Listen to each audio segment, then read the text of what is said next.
Hello, everyone. I'm Jim Rosen. I have the honor of serving as Rabbi at Beth Temple in West Hartford, and I'm very pleased to offer some thoughts regarding this time in the rhythm of the Jewish calendar and our current situation as well, still marked by a COVID-afflicted world, and of course, as well, a place where we strive and we struggle to meaningfully address racism and injustice in our world. In the best of years, the holiday of Tisha B'Av suffers from a kind of oblivion. It commemorates something ancient, foreign to many of us, the destruction of Israel's temples and loss of independence, the destruction of Jerusalem, first by the Babylonians and later by the Romans.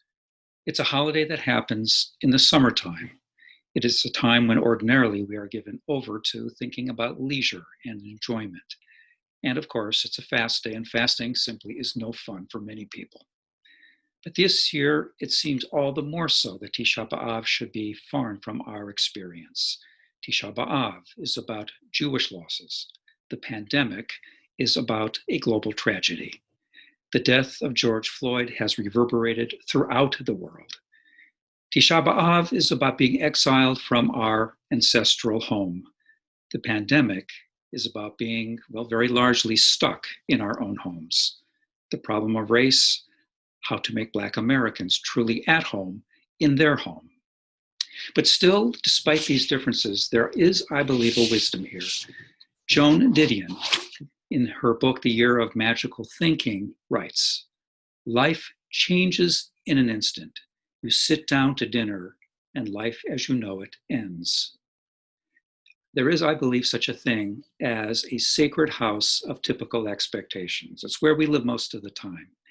And then out of nowhere, it seems, so quickly it all changes. We have had those homes come crashing down upon us, a tiny invisible virus being the culprit. Being cloistered and quarantined and worried and fearful, bored at best, we realize, though, what was important to us. What things we offered on the altar of the trivial, and how much we have come to depend upon others, anonymous heroes, friends, family members, community, and especially now, what a better world we come to realize can look like when we promote everyone's well-being as beings created in God's image. As the day of Tisha B'Av goes on, texts and melodies of lament give way to hope, to possibilities and dreams. Says the prophet Jeremiah, wherever you are, you can build houses and live in them. You can plant gardens and you can seek the welfare of your city.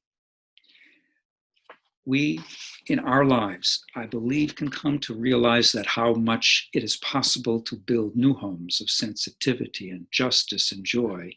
That's the message of Tisha B'Av as well, homes where the ordinary will be moral and caring and spiritual. The Talmud says that even after the temple in Jerusalem and the city itself were destroyed, God and the people were left with something. Dalet amot shel halacha, 4 cubits of law and tradition.